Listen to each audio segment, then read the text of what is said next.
Calf Kick Sports. In this episode, we have our first recurring guest, and we're super excited to catch up with him. Josh Augustine. We believe he's going to be a future world champion in the making, and he's fighting at Shamrock 335 or 335, one of the two, in just under 2 weeks. Josh, how you doing, man? How's it going? Excellent, man. Thank you for having me back on the show. I really appreciate it. Hey, thank you, man. I mean, it's been a while, man. How's things going with you, man? How's training and how's life in general, man? Life is good. I'm locked in right now. I know last time we spoke, I was kind of in between trying to get something signed and getting out of surgery and stuff, kind of a little pending period. And now I'm 100% locked in, January 22nd, nothing else on my mind. You know, just working every day and trying to perfect the craft at this point. You're in full murder mode then, Josh, yeah? Full murder mode. That's what my girlfriend's been saying. Nice. And how does it feel? Like, obviously, it's been a little while since you've had a fight. It's been a few months, in fact. How do you feel going into it? You know, having a little bit of a layoff, and again, there's different kind of analogies. Some people just don't believe in ring rust, like Dominic Cruz. Some people do. Where do you stand on that? I think ring rust is a real thing. I think if you're experienced enough, then you know how to overcome it, and you can have a good performance, and you can go out and do your thing. But I think that this fight is a perfect comeback fight for me. It's been almost 23 months since my last win, is what it'll be on the date of the fight. It'll be 17 months since I've been in the cage. So I'm just excited to step back in there. I think that it's a really good fight for me to showcase my skill set. And I feel smooth. I feel smooth right now. I'm excited just to get the ball rolling again. So you're fighting at Shamrock FC. How did that come about? Shamrock FC is they do most of their shows here in St. Louis, and I've been around their shows. I've been going to their shows as just like a fan and being around St. Louis and May, having teammates fight in their shows for years.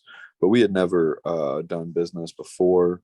My manager just introduced me to him in June. We were kind of having trouble getting the right opponent and the right kind of matchup lined up with promoters coming off of such a long layoff.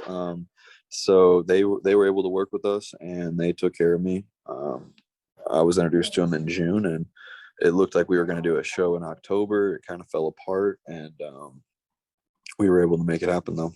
Yeah. Well, did it fall apart because of COVID specifically, or? No, it just fell apart just because of negotiations, just money and ticket percentages and stuff.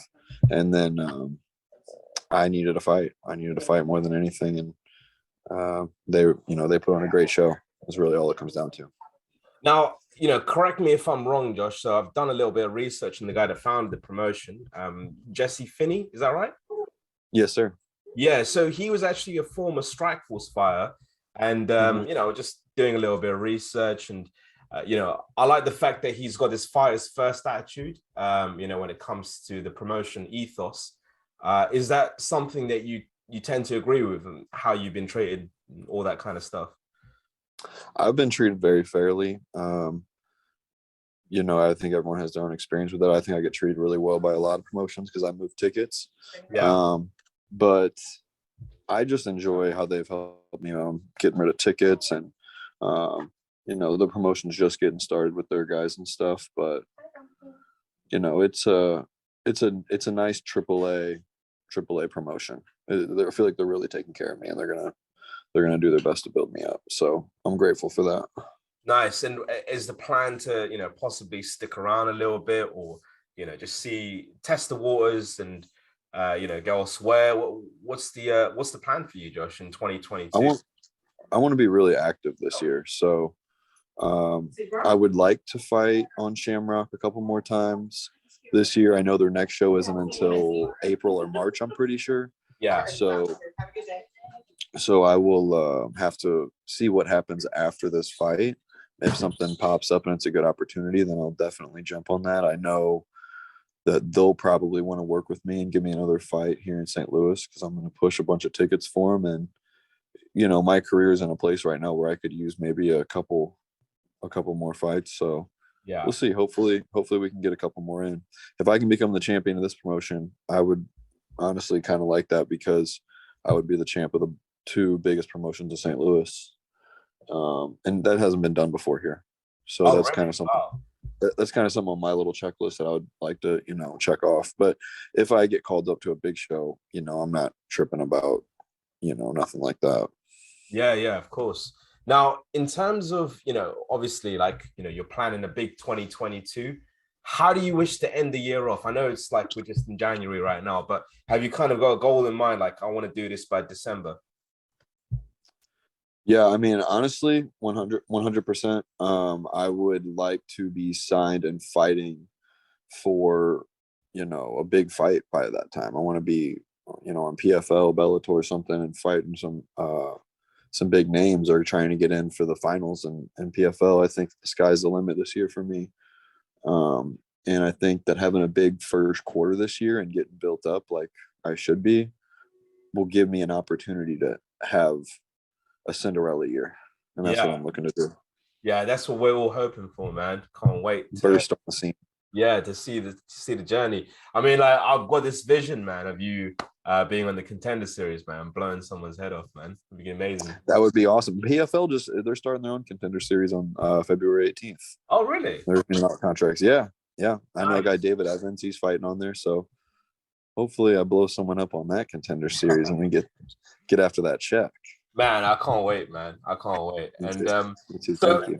Obviously, you've gone through training camp during the Christmas period a little bit. Like you've been training through Christmas and trying to stay clean and all that stuff. Has that been difficult? Because I'm a fatty at heart. I like to eat during the holidays and just stuff my face, man. Put on 15 pounds. How difficult has that been for you?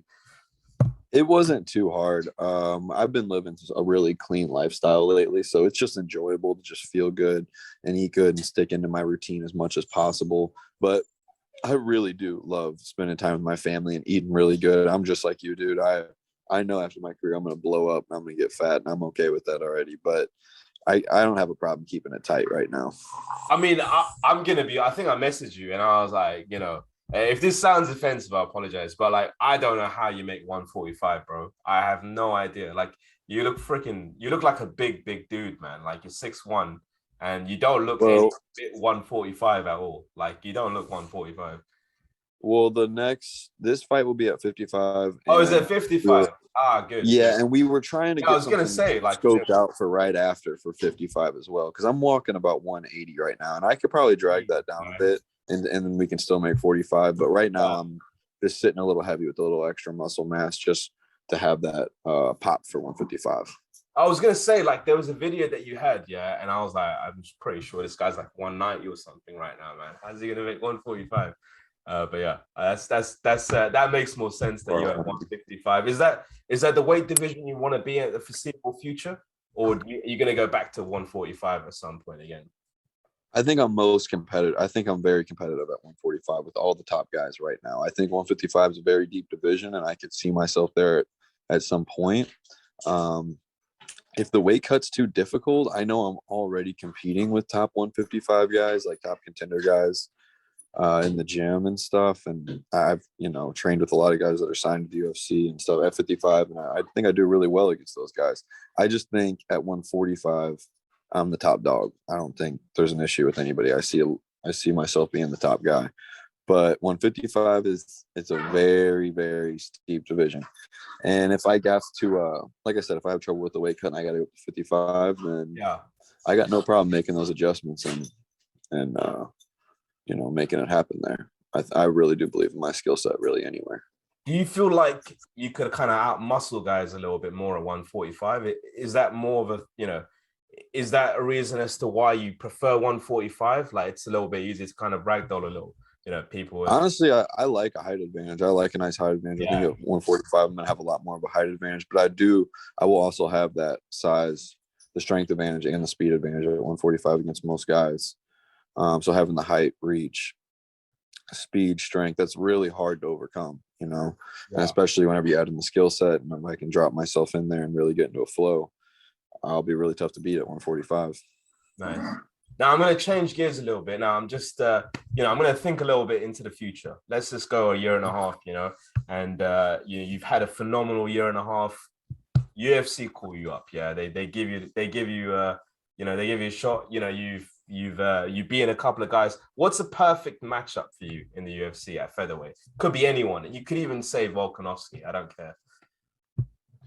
Honestly, Volk is a good matchup because he's only 5'6", and like I said, I like that reach advantage. But I'm a big fan of Giga.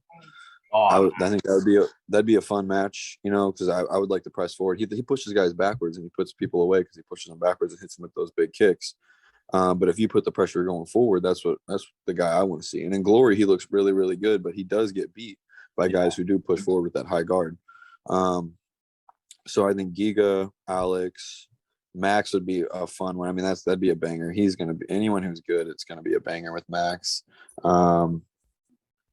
Sean Woodson can get it. He's a St. Louis guy. We got to figure out who the best guy is in St. Louis. Let's see. Is that a call out after the fight or after this one, would you say? Oh yeah, we can get it. UFC, my backyard, whatever. Nice. So obviously you're fighting. Have I got this right? You're fighting a guy called Thomas Thatcher going into this. Mm-hmm. Is that right? Yes, sir. Thomas Thatcher.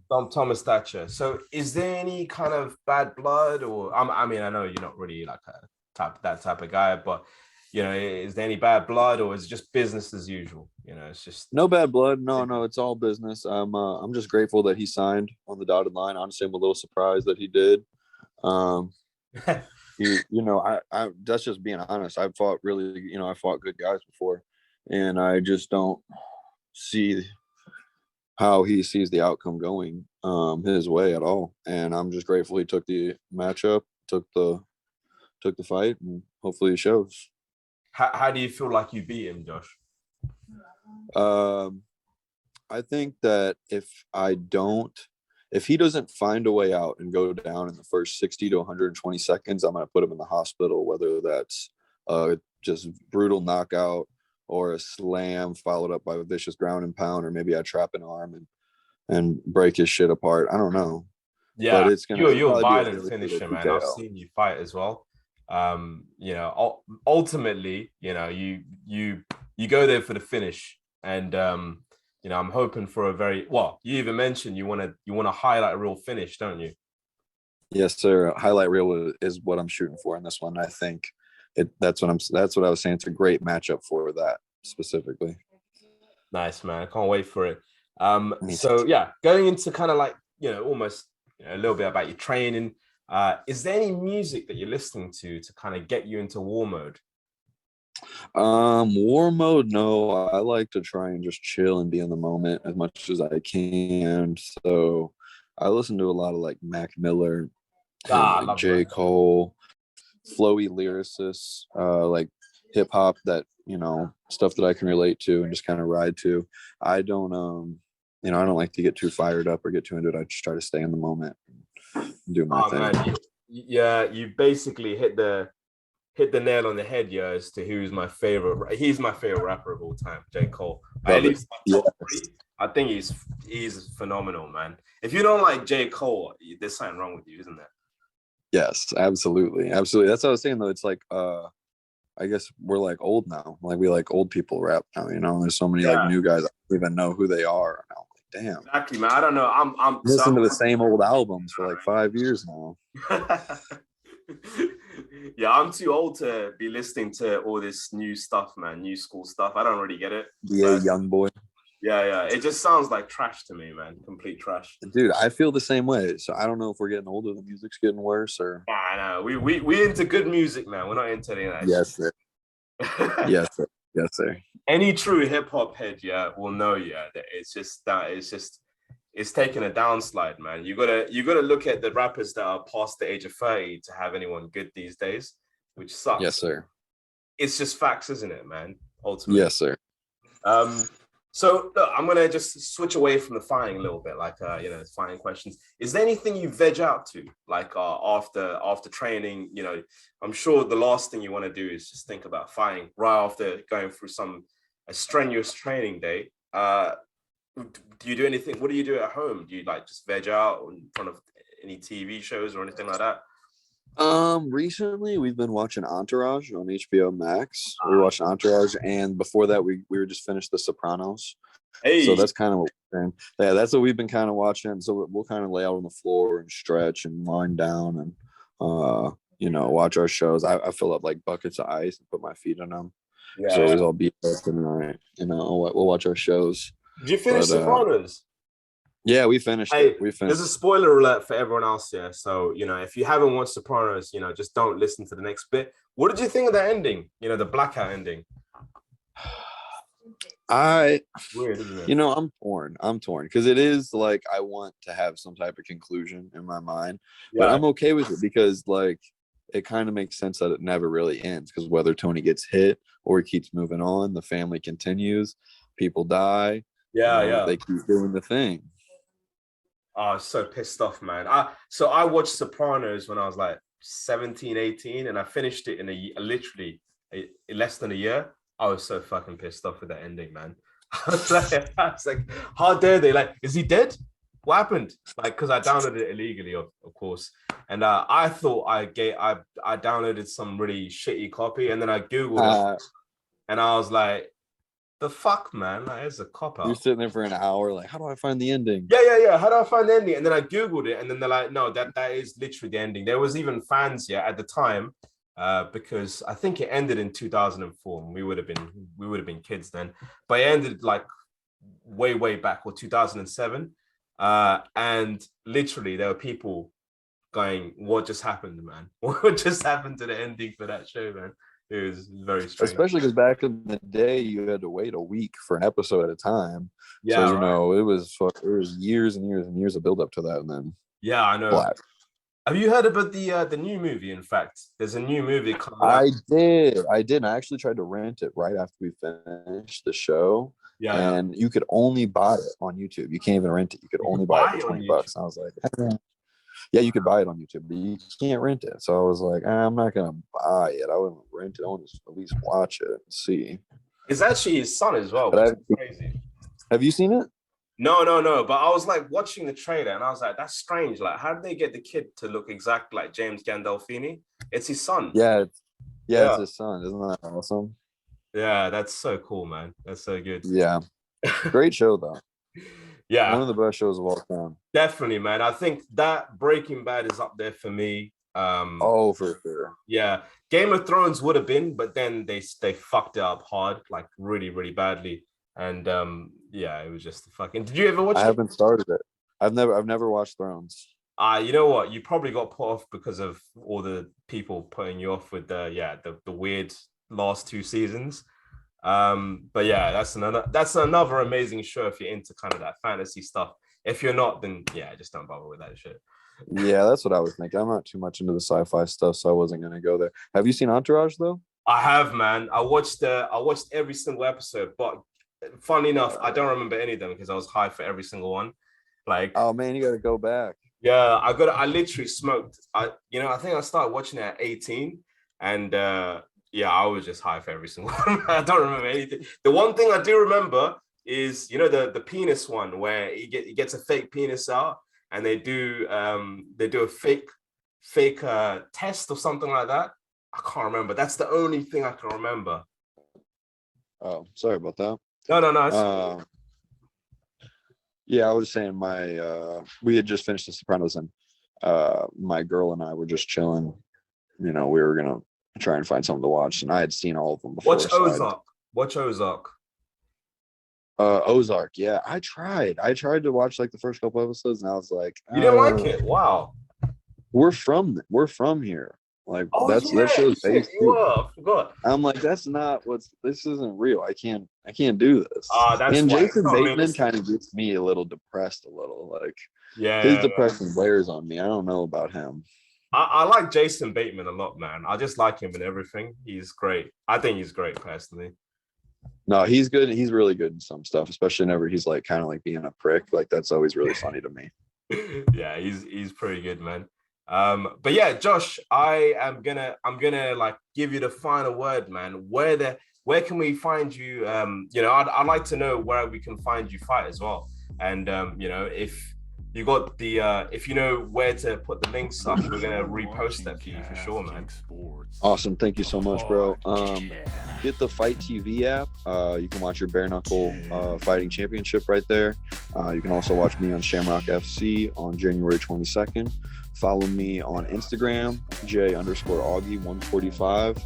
I've been posting a lot of like fun clips and trying to up my content, and get everyone involved in kind of what I'm doing day to day and show what I'm doing. I think it's been a lot of fun. We're getting some good stuff out there, but yeah, just try and support the journey. Make sure you follow my guys over at Calf Kick Sports, and thank you guys for having me on again, man. I really appreciate it. Hey, man, we're gonna have you on again, of course, man. Like you made history, first recurring guest and all that stuff. But we'll repost all your links and repost everything, bro. Thank you so much for coming on. You're watching Calf Kick Sports.